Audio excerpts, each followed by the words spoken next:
இந்த விழாவிற்கு தலைமை வைத்து வரும் வழக்கறிஞர் சங்க காங்கிரஸ் கட்சி பிரிவினுடைய தலைவர் நண்பர் சந்திரமோகன் அவர்களே, எனக்கு முன்னால் இங்கே உரையாற்றிய என்னுடைய கடந்த கால நண்பர் அவரது தந்தை ஜேஎம் அருண் அவருடைய புதல்வர் ஹசன் மௌலானா அவர்கள் உங்களிடம் விளக்கமாக பேசினார்கள். நான் இன்றைக்கு தான் அவரோட பேச்சை கேட்டிருக்கேன். வெறும் அமைதியாக உங்கள்கிட்ட எல்லாம் சொல்லியிருந்தார். அவங்க தந்தையோட நாங்கள் அமெரிக்கா கியூபாலாம் நிறையா சுற்றுப்பயணம் செஞ்சோம்.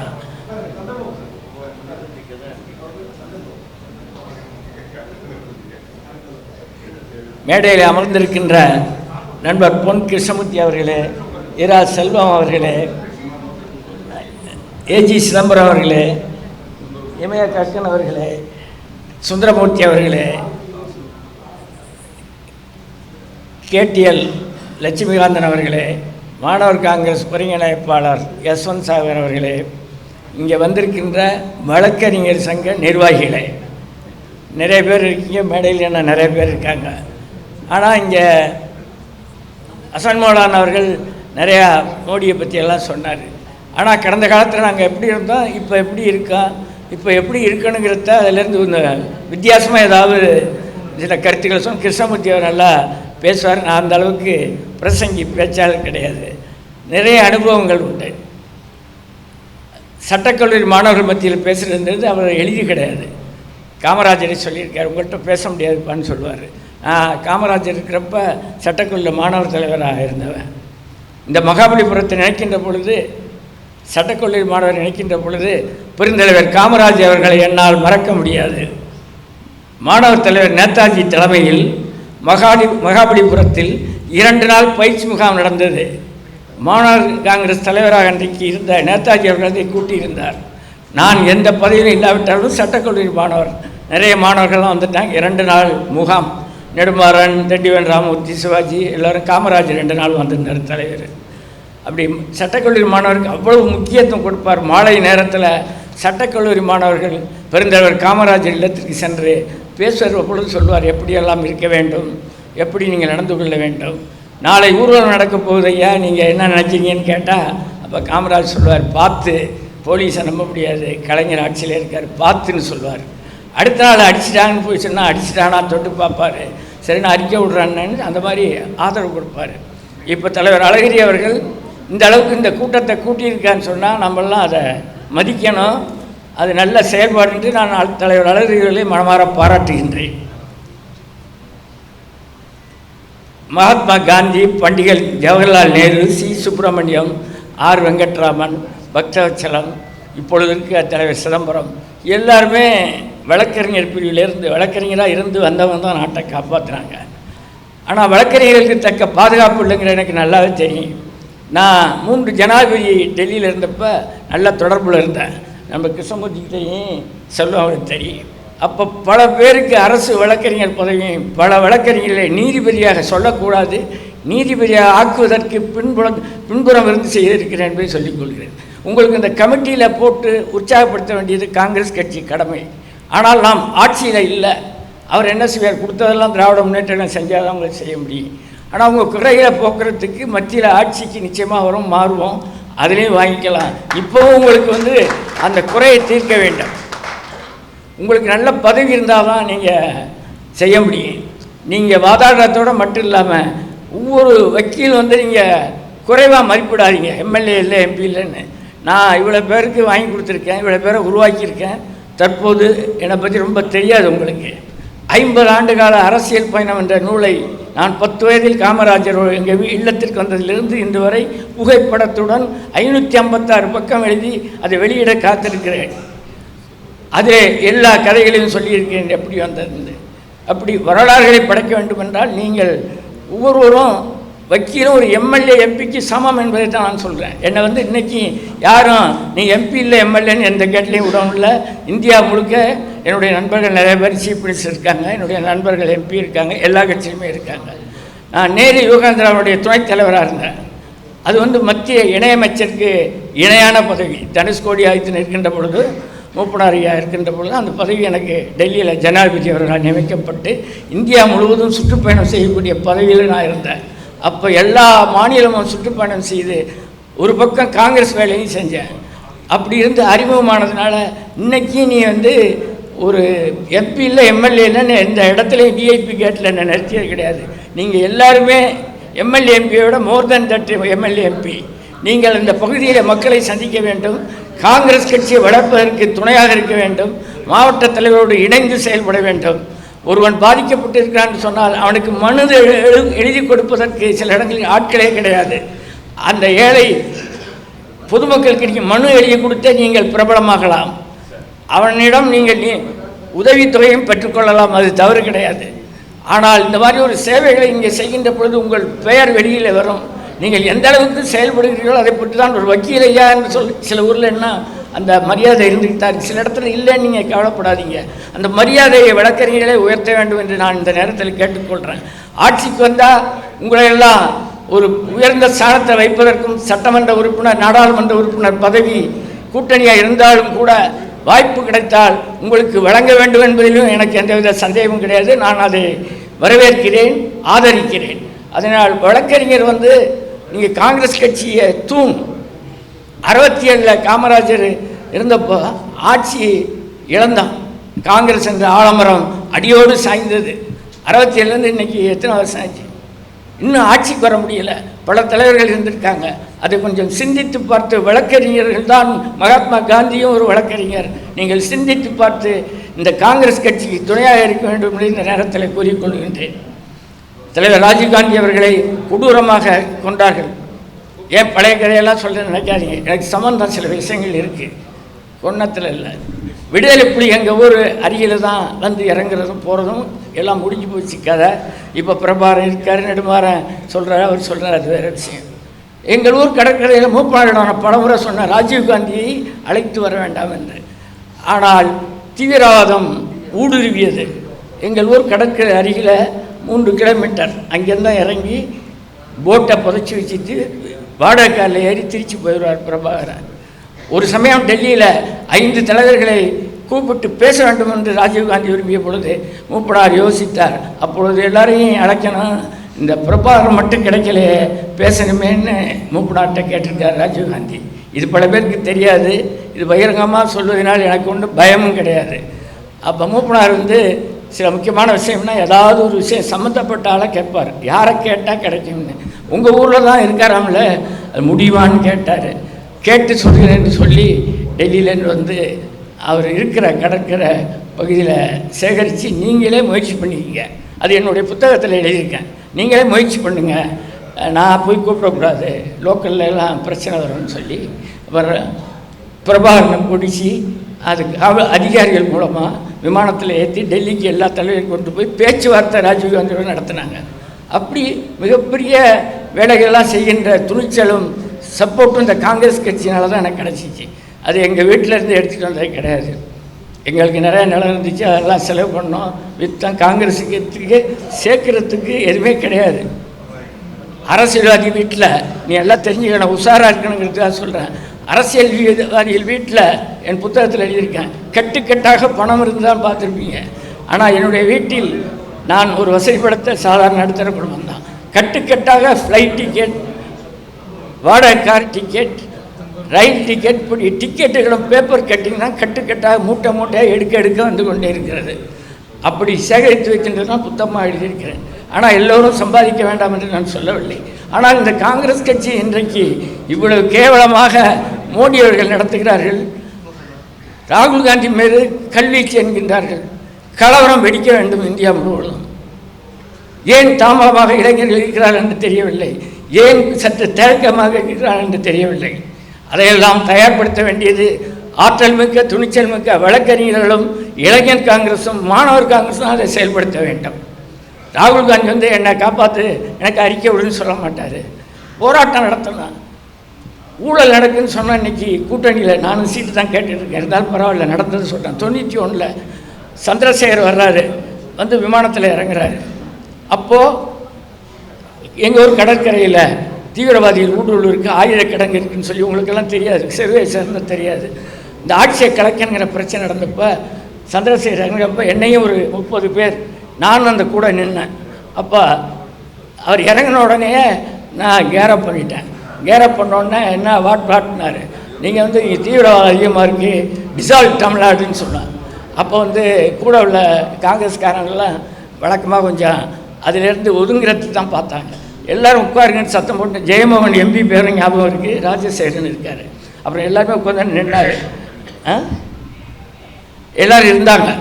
ஏன்னா சுவாரஸ்யமான சம்பவங்களை நீங்கள் கொஞ்சம் தெரிஞ்சுக்கணும். துணிச்சலாக செஞ்சால் சிலது பேரும் வரும், நாட்டுக்கு நல்லது. ஆனால் உயிருக்கு ஆபத்தும் வரலாம்.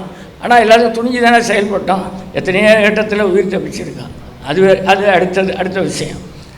ஏன்னா என்னை கேட்குறதா ஒன்று ரெண்டு சொன்னால் 10 தான் புத்தகமாகவே எழுதியிருக்கேன். புத்தக வெளியீட்டு விழாவுக்கு உங்களையெல்லாம் அழைக்கிறேன். அப்போ அவர் கோஷம் போட்டு டிசால்வ் தமிழ்நாடுன்னு வாட்னு கேட்டு, நீங்கள் தமிழ்நாடை டிசால்வ் பண்ணணும், ஆயுத கிடங்கு தஞ்சாவூரில் இருக்குது முத்துப்பேட்டை அருகில் அப்படின்னு சொல்லி உல்ஃபான்னு சொல்லி நான் ஐ வில் டேக் ஆக்ஷன் அப்படின்னு சொன்னார். சுபோத் கான் சகாய்ங்கிற ஒரு அமைச்சர் தான் இப்போ நம்ம காங்கிரஸில் இருக்குது. அவர் தான் இப்போ ஹோம் மினிஸ்டர்.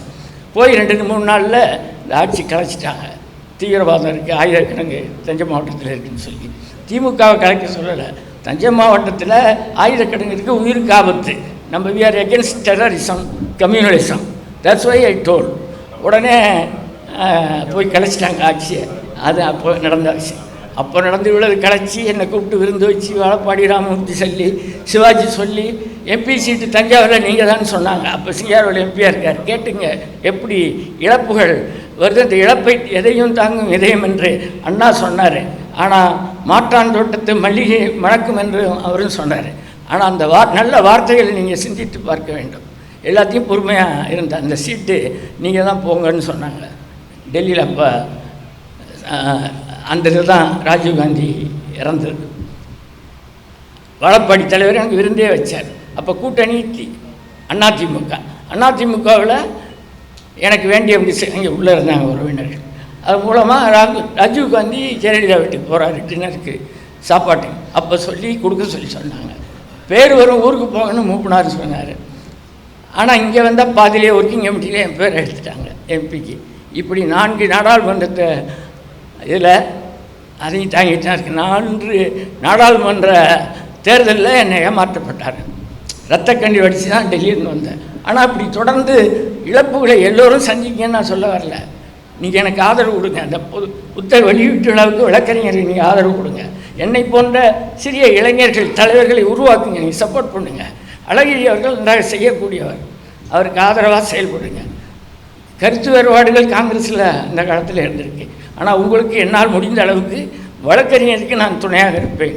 தலைவர் அழகிரியும் துணையாக இருப்பார். வழக்கறிஞர் பற்றி நன்கு தெரிந்தவர், நிறைய பேருக்கு தெரியாமே செஞ்சுருக்காரு தலைவர் ப. சிதம்பரம். ஆட்சியில் இருந்தப்போ பல பேரை நான் சொல்லி பேரெல்லாம் லிஸ்ட்டே வச்சுருக்கேன். பேங்கில் போட்டிருக்காரு, கமிட்டி நான் வாங்கி கொடுத்துருக்கேன். இன்றைக்கி நல்லா பணம் கொஞ்சம் சம்பாதிக்கிறாங்க, சௌரியமாக இருக்காங்க. அதெல்லாம் ஏற்றி விட்டு உங்களை தூக்கி விட்டால் தான் நீங்கள் காங்கிரஸ் வளரும். இப்போ இங்கே கூட்டியிருக்காருன்னா நாங்கள் காங்கிரஸையும் கிருஷ்ணமூர்த்தியும் தலைவரையும் நான் பாராட்டுறேன். எல்லாரையும் மாவட்டத்தில் எல்லாருமே பாராட்டுறேன். இதை மாற்றவங்க அதை மாற்றவங்கன்னா அதில் எனக்கு உடன்பாடு இல்லை. எனக்கு தகுதி இருந்தப்பெல்லாம் கேட்டேன், கொடுக்கல. நான் அதை பற்றி கவலைப்படலை. ஆனால் நேரம் வரும்போது வரும் என்று தெரியும். அதனால தான் நான் இப்போ என்ன பண்ணியிருக்கேன்னா, உங்களுடைய ஆதரவு தேவை. காவிரி டெல்டாவில் வந்து ஒரு இடம் நிறைய சீட்டு கேளுங்க.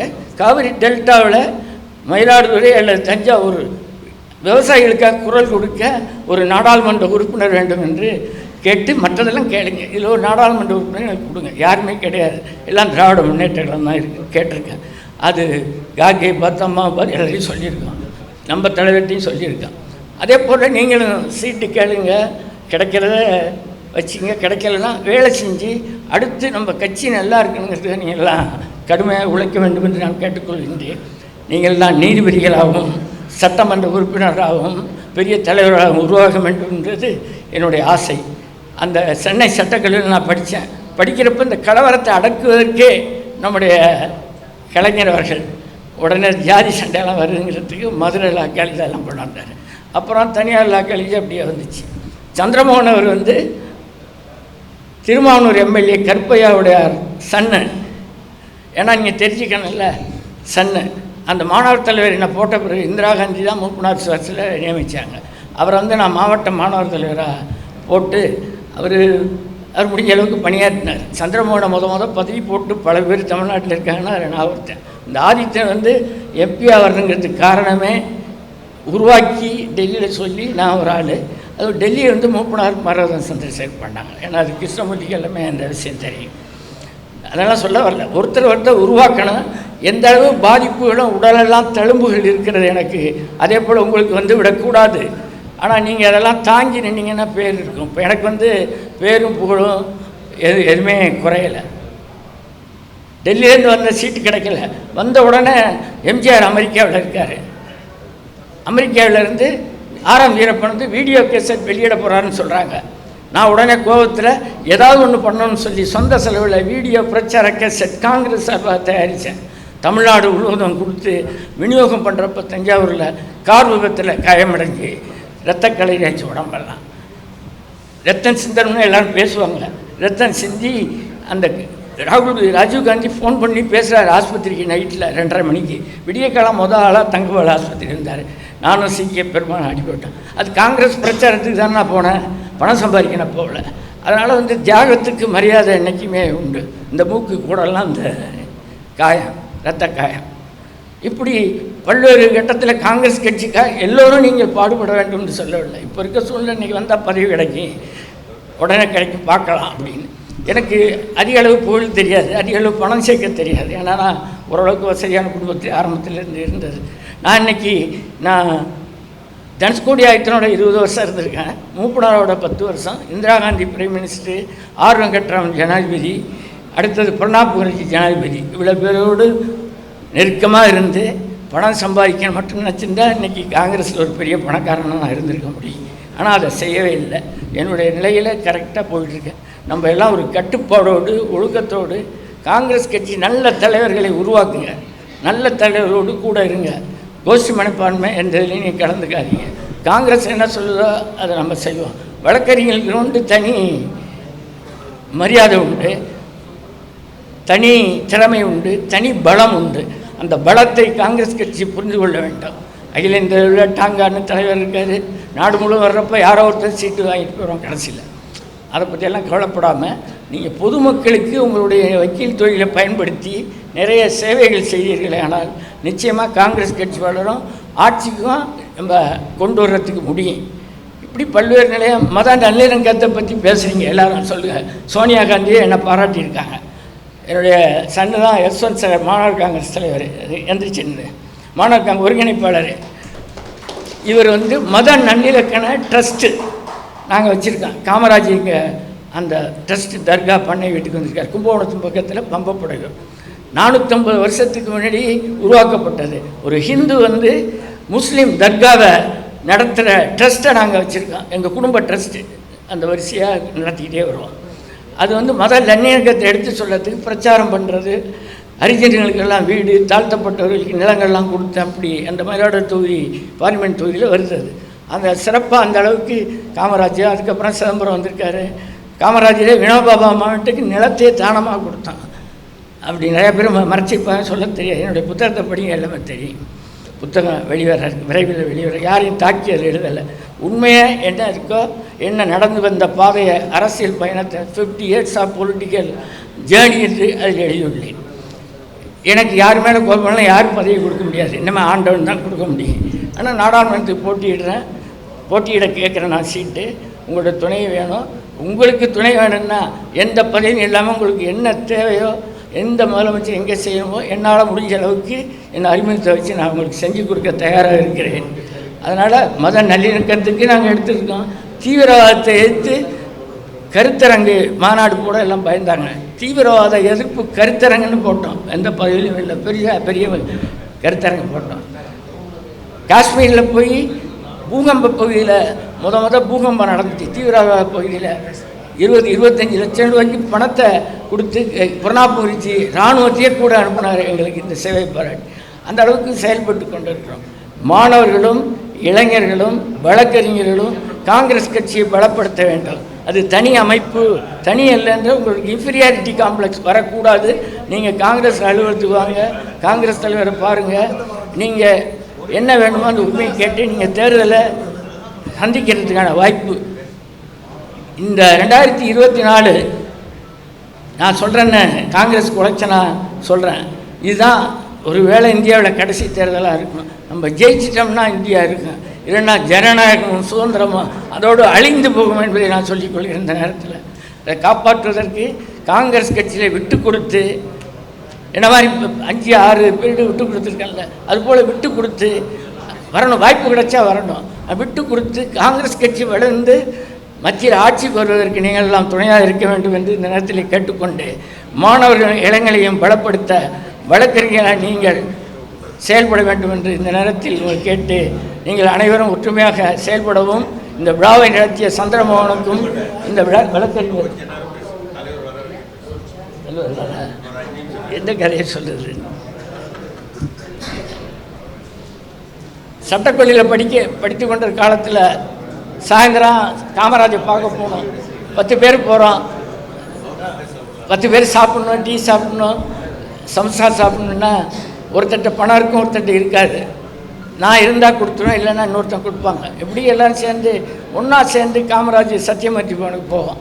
அங்கே போய் பேசுகிறது, இன்டர் காலேஜிட்டு எலெக்ஷனில் என்ன நடக்குதோ அங்கே தகராறாக இருந்தாலும் அடிதடியாக இருந்தாலும் ஆளுங்களை திரட்டி போய் நின்று அதை சமாளித்து தேர்தலெல்லாம் வெற்றி பெற்றிருக்கோம். இப்படி மாணவராக இருக்கின்ற பொழுதே பல்வேறு இங்கே இனக்கலவரங்கள், அதாவது பிரிவினருக்கு இடையே நடந்தது. ஆனால் அந்த பிரிவினையில் நான் என்னுடைய இனத்திற்கு சேர்ந்தவர்கள் பக்கம் இல்லாமல் பொதுவாக நின்று அந்த கலவரத்துக்கு அடக்குவதற்கு நான் துணையாக இருந்தேன் என்பதையும் இந்த நேரத்தில் தெரிவித்துக் கொள்கின்றேன்.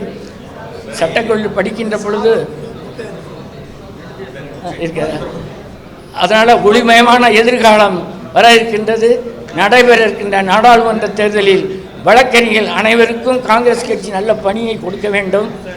உங்களுக்கு வாய்ப்பு கிடைக்கின்ற பொழுது கர்நாடகாவிலோ இல்லை தெலுங்கானாவிலோ உங்களுக்கு பதவிகளை அவர்கள் வாங்கி கொடுக்க வேண்டும் என்றும் காங்கிரஸ் கட்சியும் கேட்டு, என்னுடைய புத்தக வெளியீட்டு விழாவிற்கு நீங்கள் பெரும் ஆதரவை தர வேண்டும் என்றும், நாடாளுமன்ற தேர்தலில் நான் போட்டியிடுகின்ற தொகுதிக்கு வழக்கறிஞர் சார்பாக என்னையும் ஆதரிக்க வேண்டும் என்றும், இன்னும் நீங்களும் கேட்கலாம், நீங்களும் கேளுங்கள், அவரவர்கள் உரிமை என்பதையும் சொல்லி எனக்கு பேச வாய்ப்பு